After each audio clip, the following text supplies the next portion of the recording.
it was expected that whichever mechanism adopted by the telecommunications operators to ensure compliance, such mechanisms shall be orderly, consumer-centric, and not disruptive.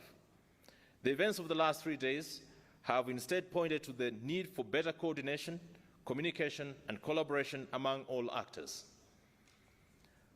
Following consumer feedback and the observations that we've made, the authority has held consultative meetings with the operators who are with us here today, and we've agreed on a number of actions that will be taken to facilitate compliance without disrupting duly registered subscribers.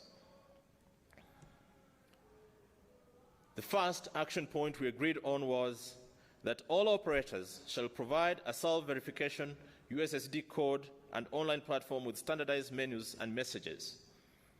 The USSD code, that is *106#, shall be used by all operators for verification. This means that subscribers do not have to physically present themselves at the operator's customer service centers unless it is necessary. We also agreed to focus on minimum requirements. The regulations do not require subscribers to submit photos of themselves during registration or the verification exercise. However, records of subscribers must include identification documents such as national IDs, service cards for disciplined forces, passports, and birth certification, whichever is applicable. Of course, we've indicated that we must insist that this is not fresh registration, but validation. We have agreed that this is not registration or a fresh registration exercise. A fresh registration exercise presumes declaring the existing registration null and void. This is not the case. It's an opportunity for operators and their customers to validate respective details of registration. The exercise will address the documentation gaps that have become commonplace, as already indicated earlier. Our aim is to ensure 100% compliance. The operators and subscribers must cooperate to ensure full compliance with legal requirements of SIM card registration. This is beneficial to both subscribers and their respective operators or service providers. As a result, the exercise will continue until 15th of April deadline that has been set as deadline, and the authority will provide further guidance depending on the outcome of that exercise.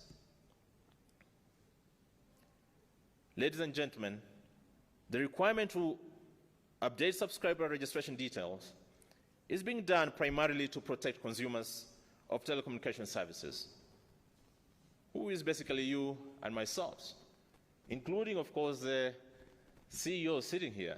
They're also customers of their own telecommunications operators. Incidences of SIM boxing, financial fraud, kidnapping, terrorism, and related crimes prevail in situations of compromised SIM card registration processes. How can we win the war against such crimes if we cannot participate by ensuring that our records are actually updated? Last but not least, we are also sensitive to the impact of misinformation, especially around this particular period of electioneering. We have already seen how facts around this exercise have been misrepresented and misinterpreted. We have already, while it is not a surprise to us, I wish to encourage the media and the public to be vigilant on facts as we go through this exercise.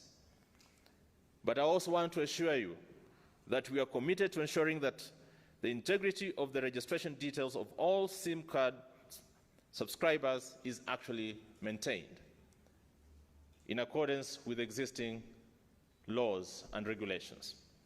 So, ladies and gentlemen, that is the clarification we needed to provide